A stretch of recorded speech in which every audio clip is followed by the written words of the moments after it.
संपूर्ण भागामधून ज्या ठिकाणी तुम्ही जाता एवढं उत्स्फूर्त वातावरण एखाद्या नेत्यासाठी फार दुर्मिळ बघायला भेटतं. ते निलेश लंकेच्या स्वागतासाठी गावगावात उत्स्फूर्तपणे तरुण बाहेर पडतायत, ग्रामस्थ बाहेर पडतायत. निलेश लंके साहेबांच्या यशाची नांद 13 मेला तुतारी वाजवणाऱ्या माणसाचं जे चिन्ह आहे लंके साहेबांसमोरील ते चिन्ह दाबून आपल्याला लंके साहेबाला मतदान करायचंय. पण लंके साहेबाला मतदान का करायचंय हा पहिला प्रश्न आहे. अंधभक्तांच्या बाबत प्रश्न उपस्थित होत नसतात, पण जो सजग नागरिक असतो, जो जागृत असतो, जो घटनात्मक सामाजिक आणि राजकीय परिस्थितीचा अभ्यास करतो, अशाच माणसाला प्रश्न पडत असतात. म्हणून मी पुन्हा एकदा विचारतो की 13 मेला निलेश लंकेला आपण का मतदान करणार आहोत. लंके साहेब चांगलं भाषण देतात म्हणून, लंके साहेब दिसायला चांगले आहेत म्हणून का मतदान करणार आहोत. याचं कारण असं आहे, आज हे सगळं उत्स्फूर्त तरुण लंके साहेबांच्या पाठीमागे मोठ्या ताकदीनं का उभा आहे. आज प्रत्येक गावातील ग्रामस्थ नागरिक लंके साहेबांच्या पाठीमागे ताकदीनं का उभा आहे. याचं कारण जर कोणतं असेल तर 2014 साली या भाजपने जे सर्वसामान्य शेतकऱ्यांना, सर्वसामान्य या देशातील नागरिकांना जे आश्वासनं दिले होते त्या आश्वासनाला केराची टोपली दाखवण्याचं काम या ठिकाणी या भाजपच्या सरकारने गेल्या काही काळामध्ये केलेलं आहे. 2014 साली आदरणीय देशाचे पंतप्रधान नरेंद्रजी मोदी साहेब आणि देवेंद्र फडणवीस साहेबांनी बारामतीच्या सभेमध्ये जाहीरपणे सांगितलं होतं की आम्ही जर सत्तेवर आलो तर कॅबिनेटच्या पहिल्या बैठकीमध्ये धनगर समाजाचा प्रश्न सोडू. आज 10 वर्ष झाले तरी धनगर समाजाचा प्रश्न अजून सुटलेला नाही. हे त्या भाजपच्या पक्षाची नाचक्की आहे. त्यानंतर शेतकऱ्यांच्या बाबत बोलले, शेतकऱ्यांना हमीभाव देऊ आणि शेतकऱ्याच्या उत्पन्नामध्ये वाढ करू. काय केलं.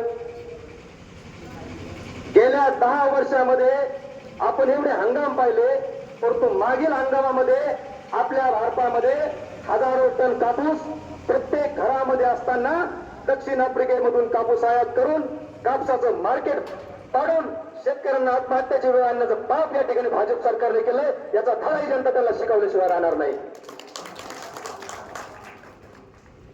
कांद्याच्या बाबत काय केलं. कुठेतरी कांद्याला 4 रुपये भाव मिळायला लागले आणि तुम्ही निर्यात बंदी केली. का. सत्ता तुमची आहे म्हणून. आणि अनेक कांदा उत्पादकांच्या व्यथा या ठिकाणी सोशल मीडियावर समाजाने पाहिल्यात. अनेक शेतकऱ्यांच्या व्यथा या ठिकाणी आम्ही बघतोय. शेतकरी अक्षरशः डोळ्यात पाणी घेऊन रात्रंदिवस खपणाऱ्या शेतकऱ्याच्या कांद्याला जर मातीमोल भाव देण्याचं काम या भाजप सरकारने, या शेतकरी विरोधी सरकारने जर केलं असेल तर हा बळीराजा, हा शेतकरी राजा येत्या या लोकसभेच्या इलेक्शनला तुम्हाला या सत्तेवर पाय उतार केल्याशिवाय राहणार नाही. मी या ठिकाणी जाहीरपणे सांगतो. दुधाच्या बाबत काय केलं. ताई बोलताना मी थोडस जबाबदारीने बोलतोय. मी आजही आता नियोजनामध्ये आम्ही जे काही सगळे तरुण आहोत, मी केकांत साहेबाला पण बोललो, आम्हाला कोणत्याही कार्यालयाचा एकाही व्यक्तीला फोन आलेला नाही आणि आम्हाला फोन यावयाची अपेक्षा सुद्धा नाही. आम्ही फक्त पेरलो असतो तर ते फक्त याच्यामुळे की 2014 साली सर्वसामान्य जनता, शेतकरी, कामगार, संघटित असंघटित कामगार, शेतमजूर यांना फसवण्याचं जे पाप या ठिकाणी या सरकारने केलंय, या सरकारला कुठेतरी चाप बसला पाहिजे, या सरकारला कुठेतरी धडा शिकवला पाहिजे म्हणून या ठिकाणी संघटित आहोत. राज्य सरकारने दूध दराबाबत काय केलं. आम्ही नगर दक्षिण मध्ये पातळीमध्ये मोठं आंदोलन केलं दुधाच्या बाबत. शासनाचा हमी भाव 34 रुपये प्रति लिटर. इथं डेऱ्यावर आहेत 34 रुपये हमी भाव असताना डेअरीवर जो दूध उत्पादक दूध घालतो त्याच्या हातात 25 रुपये सुद्धा पडणं मुश्किलीनं झालेलं आहे. अरे मग वरची मलाई कोण खातं. हा प्रश्न आपण या ठिकाणी दूध उत्पादका नाही राज्यकर्त्यांना विचारला पाहिजे. आणि आंदोलन केल्यानंतर दुग्ध विकास मंत्री मान्य राधाकृष्ण विखे पाटलांनी सांगितलं की दुधाला आता 5 रुपये प्रति लिटरच्या पाठीमागं अनुदान देण्यात येईल. मी तमाम दूध उत्पादकांना विचारतो नगर दक्षिण मध्ये अहमदनगर जिल्ह्यातल्या की एक शेतकरी असं उठून उभा राहावा की त्यांनी सांगावं की माझ्या खात्यावर 5 रुपये अनुदान जमा झालं. विखे साहेब उद्यापासून तुमच्या प्रचाराला मी सुरुवात करतो. अरे कुणाला फसवताय तुम्ही?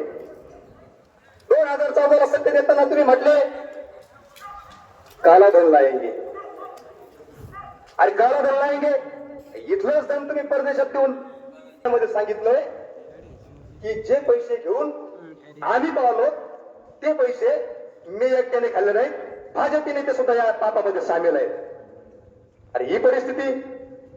अरे तुमच्याकडे ईडी कोणासाठी आहे? आमचे सर्वसामान्य शेतकरी टॅक्स भरतात, आमचे सर्वसामान्य लोक टॅक्स भरतात. त्या टॅक्स मधून गव्हर्नमेंट उभा राहतं, गव्हर्नमेंटच्या व्यवस्था त्या समाजाकरता असतात. तुम्ही ईडीच्या यंत्रणा हाताशी धरून तुमच्या विरोधात जाणाऱ्या लोकांना पायबंद घालण्याचं काम आणि ईडीचा दुरुपयोग करण्याचं पाप त्या भाजपच्या राज्यकर्त्यांनी या ठिकाणी केलेलं आहे.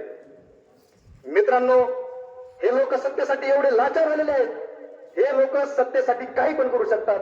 अहो, अरबी समुद्रामध्ये छत्रपती शिवाजी महाराजांचं स्मारक करू म्हटले, हजारो कोटी रुपये सर्वेक्षणावर घातले, एक वीट सुद्धा त्या ठिकाणी या भाजपच्या लोकांनी त्या ठिकाणी शिवाजी महाराजांची रचली नाही. म्हणून या राज्यातला या देशातला संपूर्ण शिवभक्त तुमच्या विरोधात काम करणार हे मी या ठिकाणी छातीटोपपणे सांगतो.